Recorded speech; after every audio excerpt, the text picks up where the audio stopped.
इस वीडियो में शक्ति के रहस्य के संबंध में एक छोटी सी कहानी है। कहानी बहुत ही शिक्षाप्रद है, इसलिए पूरा वीडियो जरूर देखें। देवताओं ने जब मानव को बनाया, उसके उपरांत वे इस चिंता से ग्रस्त हो गए कि मानव को शक्ति के रहस्य से दूर कैसे रखा जाए। क्या किया जा सकता है जिससे शक्ति का रहस्य मानव के हाथ कभी न लग पाए। शक्ति का यह रहस्य छिपाने के लिए, उचित स्थान निश्चित करने के लिए देवताओं ने सभा आमंत्रित की। सभा में एक देवता ने कहा, यह रहस्य हम पृथ्वी के सबसे ऊंचे पर्वत शिखर पर छिपा देंगे। दूसरे देवता ने यह सुनकर कहा, नहीं नहीं, पर्वत पर नहीं, मानो आज नहीं तो कल पर्वत के शिखरों पर पहुंचेगा ही। तब उसके हाथ यह शक्ति का रहस्य लग जाएगा, इसलिए पर्वत के शिखर के बजाय समुद्र के तल पर रखना उचित होगा। तीसरे देवता ने कहा, क्या फर्क हुआ, पर्वत के शिखर पर पहुंचने वाला मानव क्या समुद्र तल तक नहीं पहुंच पाएगा। सबसे अच्छा आप यह रहस्य जमीन में गहरे गाड़ दें। संयोग से एक अनुभवी देवता भी वहां हाजिर थे।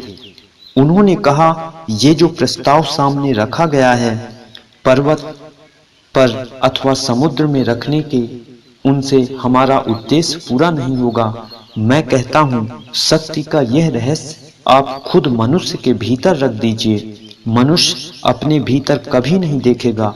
इस तरह शक्ति का रहस्य कभी मनुष्य के हाथ नहीं लगेगा। प्रस्ताव पारित हुआ और सभा समाप्त हुई। इस कहानी से सीखने की असली बात यह है कि सफल होने के लिए, अपना ध्येय हासिल करने के लिए जो कुछ हमें चाहिए वह हमारे अंदर ही है। इसलिए तो सफलता की गारंटी दी जा सकती है।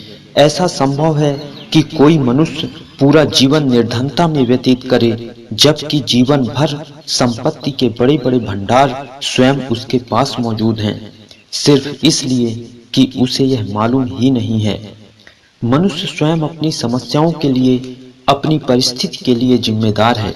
आदमी कई बार दूसरों को दोष इसलिए देता है क्योंकि एक तो यह आसान काम है, और दूसरा कारण, अगर खुद को उसने दोष दिया तो फिर कुछ ना कुछ करना पड़ेगा। कई लोगों को लगता है कि उनकी कठिनाइयों और समस्याओं का कारण बाहरी परिस्थिति अथवा दूसरे लोग हैं। उन्हें यह सुनकर चोट लगती है और गुस्सा भी आता है कि वे स्वयं उनकी परिस्थिति के निर्माता हैं। उन्हें लगता है कि दूसरों को बदलना चाहिए, दुनिया को बदलना चाहिए। दोस्तों, इस ब्रह्मांड की समस्त शक्तियां मनुष्य के अंदर छिपी हुई हैं। हमें सिर्फ जरूरत है अपने अंदर झांक के देखने की, अपना आत्म विश्लेषण और आत्मचिंतन करने की। हमें जरूरत है अपने ऊपर विश्वास और स्वयं को बदलने की, क्योंकि स्वयं को बदलने के अलावा दूसरा विकल्प नहीं है। योग करें, स्वस्थ रहें, बिजली पानी बचाएं, वृक्ष लगाएं, स्वदेशी अपनाएं और देश को समृद्ध बनाएं। आप वीडियो को लाइक और शेयर करें, चैनल को सब्सक्राइब करें। आपके सहयोग से हमारा उत्साह वर्धन होता है। धन्यवाद दोस्तों। जय सिया राम।